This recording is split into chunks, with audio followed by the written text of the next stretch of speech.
और जब हार की बात हो रही है तो क्या उनकी बात नहीं होगी जिन्होंने हार का ये झटका सीधे सीधे झेला है? जी सांसद तो हार गए, बहुत तकलीफ है लोगों को, लापरवाही थी, लोगों को ध्यान न देना, काफ़ी बातें ऐसे आई हैं। हारे क्या हुआ? अरे भाई साहब ऐसे बहुत लंबी कहानी है। हाँ बताइए। कि अब यहाँ के लोग कुछ ऐसे थे जो मतलब किसी के नहीं जाते थे दुख सुख में, कई कारण ऐसे आए।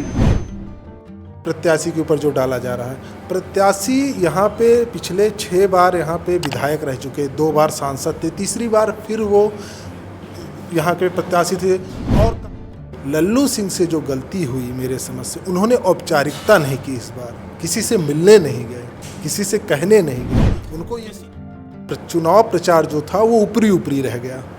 जैसे पिछले चुनाव में उन्होंने लोगों से कनेक्टिविटी लगातार बनाई रखी, लोगों से मिलते रहे, इस बार उन्होंने अति आत्मविश्वास से कि ये तो हमारे है ही हैं, अयोध्या हमारी सीट है ही है और इस बार तो हमने काम किया है, तो इस वजह से उनको ओवर कॉन्फिडेंस जिसको कहते हैं, वो सीट अयोध्या की, फैजाबाद लोकसभा की हार गए। Over confidence. अयोध्या में हार का जख्म सहलाते बीजेपी नेताओं से भी ये 2 शब्द आप बार बार सुनेंगे कि हम अति आत्मविश्वास में अपने को खड़े कर दिए और उस अति आत्मविश्वास होने के नाते हमने छोटे स्तर पर हम जनता का विश्वास नहीं जीत पाए। हमारे कार्यकर्ता ये मान बैठे कि हम हर तरह से जीत रहे हैं और उतना वर्क हम कार्यकर्ता नहीं कर पाए। ये बात आपको खटक भी सकती है। फैजाबाद और अयोध्या के बीजेपी नेता एक तरफ कार्यकर्ताओं का मनोबल कम होने की बात करते हैं तो दूसरी ओर ओवर कॉन्फिडेंस को हार की वजह बताते हैं। हालांकि अयोध्या के पत्रकारों को इसमें कुछ अटपटा नहीं लगता।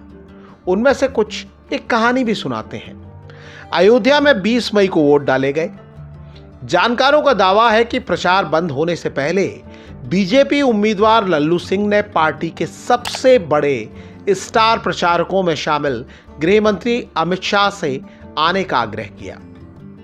यह दावा किया जाता है कि अमित शाह फैजाबाद में जीत को लेकर इतने आश्वस्त थे कि उन्होंने लल्लू सिंह से कहा, आप जीत ही रहे हैं, जीत कर आइए, दिल्ली में ही मिलते हैं।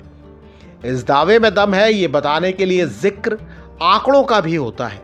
फैजाबाद लोकसभा सीट के तहत विधानसभा की 5 सीटें आती हैं, एक को छोड़कर बाकी 4 बीजेपी के पास हैं। बीजेपी के बड़े नेताओं ने प्रचार में भी जान लगाई।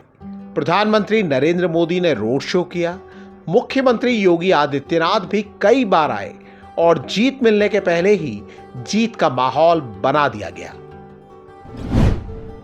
ये भी कह सकते हैं कि हाँ, बीजेपी ने अति आत्मविश्वास, ओवर कॉन्फिडेंस में बहुत अच्छे से जो है वो फील्ड में वर्क नहीं किया, बहुत मेहनत नहीं की, केवल इस विश्वास में कि इस बार तो 400 पार है और 400 पार के चक्कर में वो इस बार धोखा खा गए और अयोध्या की सीट उनके हाथ से निकल गई। जो इनके मूल वोटर थे वो ओवर कॉन्फिडेंस में नहीं गए कि 400 पार तो भाजपा आ ही रही, इस बार कौन रोक पाएगा। कितने वोटर इसीलिए नहीं चले वोट देने गए, उनको ये पता ही नहीं था कि भाजपा पीछे जा सकती है, उसकी सीटें कम हो सकती हैं।